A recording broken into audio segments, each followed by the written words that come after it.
Assalamualaikum warahmatullahi wabarakatuh.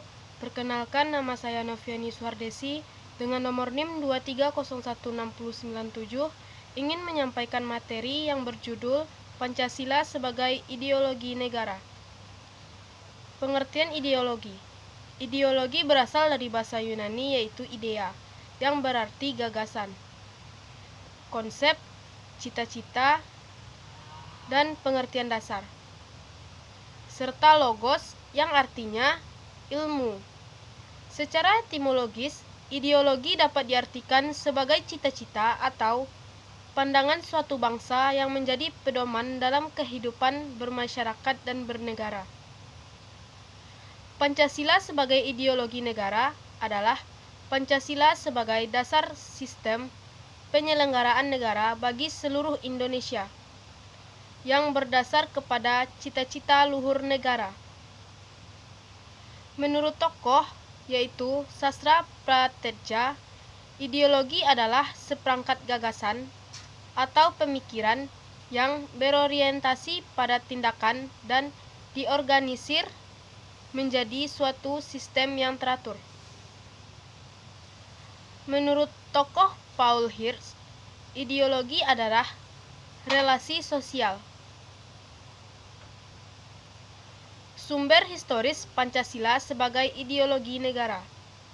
Pada masa pemerintahan Soekarno, digunakan sebagai alat pemersatu bangsa.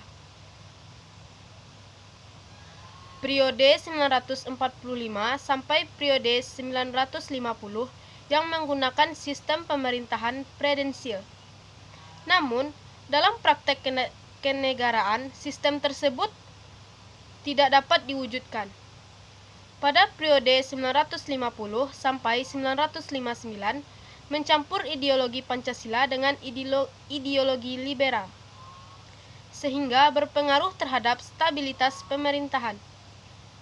Pada periode 1956 sampai periode 1965 yang dikenal sebagai periode demokrasi terpimpin dikarenakan menganut supremasi presiden. Tinjauan sosiologis Pancasila sebagai ideologi. Yang pertama, sila ketuhanan yang Maha Esa mencerminkan kehidupan beragama dan kepercayaan masyarakat Indonesia sebagai implementasi kepercayaan terhadap hal gaib di luar keberadaan manusia.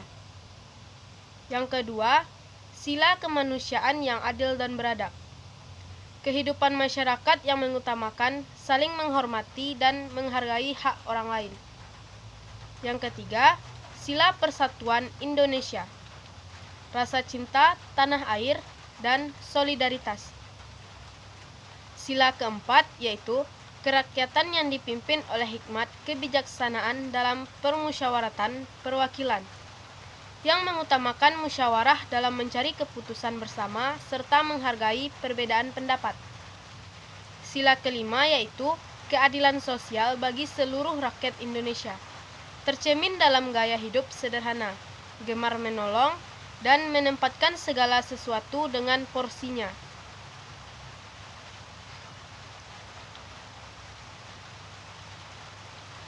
Batasan Pancasila sebagai ideologi terbuka. Stabilitas nasional yang dinamis. Yang kedua, larangan terhadap komunisme, marxisme, dan leninisme. Ketiga, mencegah berkembangnya paham liberal. Keempat, larangan pandangan ekstrem. Kelima, penciptaan norma melalui konsensus.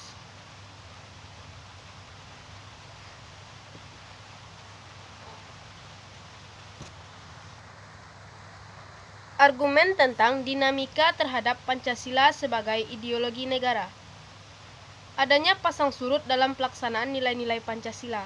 Yang pertama, Pancasila sebagai ideologi negara dalam masa pemerintahan Presiden Soekarno bercampurnya dengan ideologi komunisme dalam konsep Nasakom.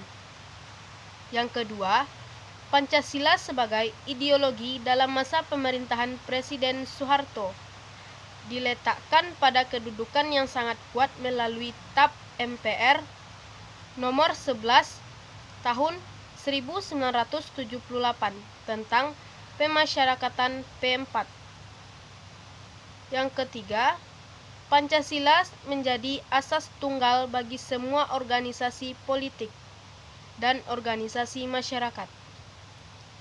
Keempat, pada masa era reformasi, enggannya para penyelenggara negara mewancanakan tentang Pancasila, bahkan berujung pada hilangnya Pancasila dari kurikulum nasional.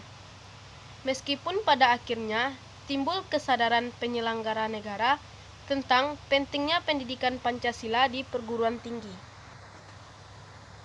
Hanya itu yang dapat saya sampaikan.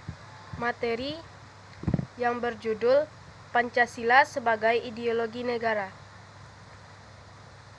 Apabila ada kata-kata yang salah, mohon dimaafkan. Assalamualaikum warahmatullahi wabarakatuh.